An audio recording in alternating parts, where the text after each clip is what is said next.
Hi மக்களே, முன்னாடிலாம் website ஆப்னு create பண்ணணும், அதுக்கு உங்களுக்கு சாஃப்ட்வேர் தெரிஞ்சுக்கணும், கோடிங் கற்றுக்கணும், காசு இருக்கணும்னு யோசிச்சுட்டு இருந்தோம். ஆனால் இப்போ 10 நிமிஷத்துல உங்களால ஒரு ஃபுல்லி ஃபங்க்ஷனல் ஆப்போ வெப்சைட்டை கிரியேட் பண்ண முடியும்னா நம்புவீங்களா? நான் யூஸ் பண்ற ப்ராடக்ட் பேரு பேஸ் 44 மக்களே. அது என்ன பண்ணுன்னா ஒய்ப் கோடுன்னு சொல்லுவாங்க.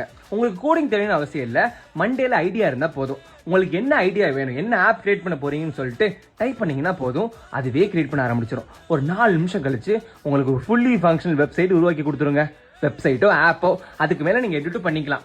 இது மட்டும் இல்ல, இதே மாதிரி நிறைய விஷயங்கள் நடந்துகிட்டு இருக்கா. நம்ம எல்லாரும் ChatGPT ப்ராம்ப்ட் போட்டு இந்த ஃபார்மேட் பண்ணு, அதை ஃபார்மேட் பண்ணுன்னு பார்த்துட்டு இருக்கோம். தவிர்த்து உருப்படியே யாரும் இது பண்றதே இல்லை. Business idea, job search, application, research, நிறைய விஷயங்கள் போயிட்டு இருக்குங்க. எல்லாரும் அவ்வளவு சம்பாதிக்கலாம் இதை வச்சு.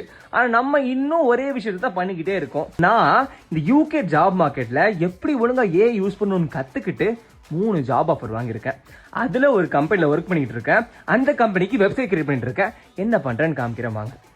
நான் சும்மா 2 வார்த்தை தாங்க தட்டி விட்டேன். அதுக்கடுத்து பாத்தீங்கன்னா ஒரு ஃபுல்லி ஃபங்க்ஷனல் வெப்சைட்டை கிரியேட் பண்ணி கொடுத்துருக்கு பாத்தீங்களா.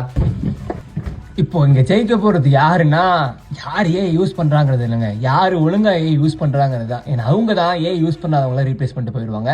இன்னும் கத்துக்கணுமா, முன்னாடி இந்த பேஸ் 44 இந்த ஒய்ப் கோட் எப்படி பண்ணு தெரிஞ்சுக்கணுமா, கீழே வெப்சைட்னு கமெண்ட் பண்ணுங்க, ஃபாலோ பண்ணுங்க. ஏன்னா நான் என் லைஃப் டாக்குமெண்ட் பண்ண போறேன், எப்படிலாம் ஏன் யூஸ் பண்றேன், ஏஜென்ட்ஸ், ஒர்க் ஃப்ளோஸ் அப்படின்னு எல்லாத்தையும் உங்களுக்கு காமிக்கிறேன். சரிங்களா? பாய்.